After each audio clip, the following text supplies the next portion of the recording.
All right, Arthur, last week we talked about AFC teams that were going to break through and surprise us and make the playoffs this season. Let's go over to the NFC.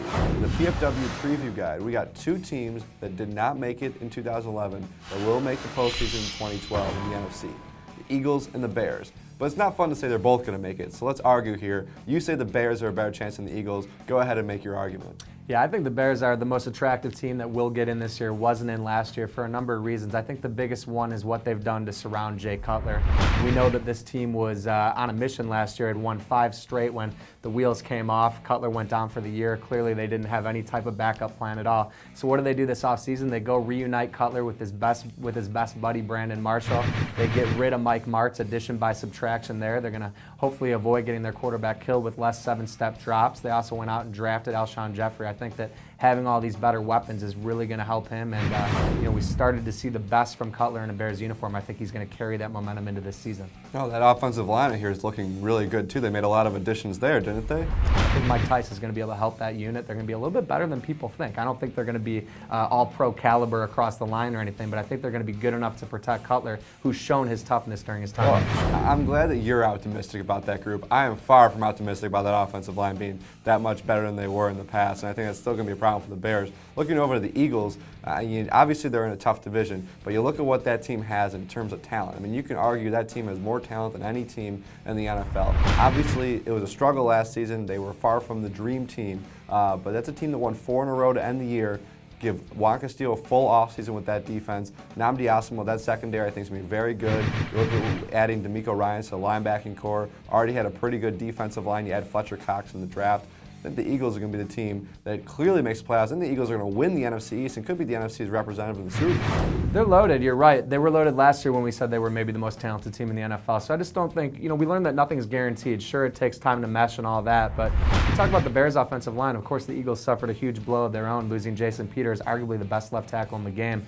You want to talk about fragile, we know what Mike Vick's story is. He's can be very good. He can also be out of the lineup. I think that the Eagles have to pretty much expect he's going to miss a couple games. He's been averaging, I think, 3 or 4 missed games over the past few years. So what's their backup plan? I'll leave that to you. You fill me on who's going to be behind Mike Vick when he goes down. Their backup plan is clearly in good hands with Mike Kafka.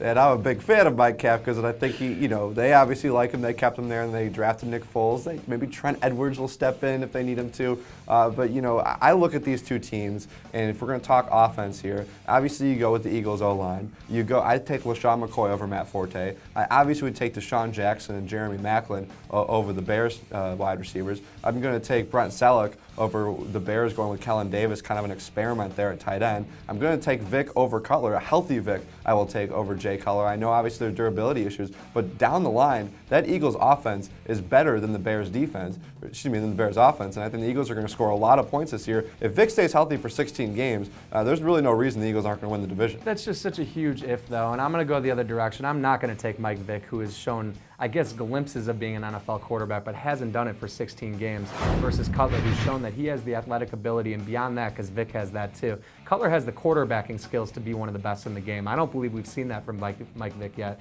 He tantalizes. I know how productive he can be. I'm just wondering when he's ever going to be for a full season. I think until he is, the Eagles aren't going anywhere, and that's really the number one, basis of this argument for me. It is very strong for, the Eagles need to have Vick healthy. The one thing I'll kind of end with, though, is you got two teams with pretty good defenses. I still think I'd have to take the Eagles defense. You got an aging Bears defense. You want to talk about durability issues? Brian Urlacher coming off an injury.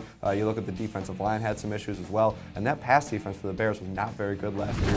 Questions in the secondary. How much longer can Peanut Tillman be that shutdown corner? I'll take Nnamdi Asomugha. I'll take Rodgers-Cromartie and what they're kind of doing in that safety core. So I think the Eagles, and that offseason under Juan Castillo, that defense is really going to surprise people this year.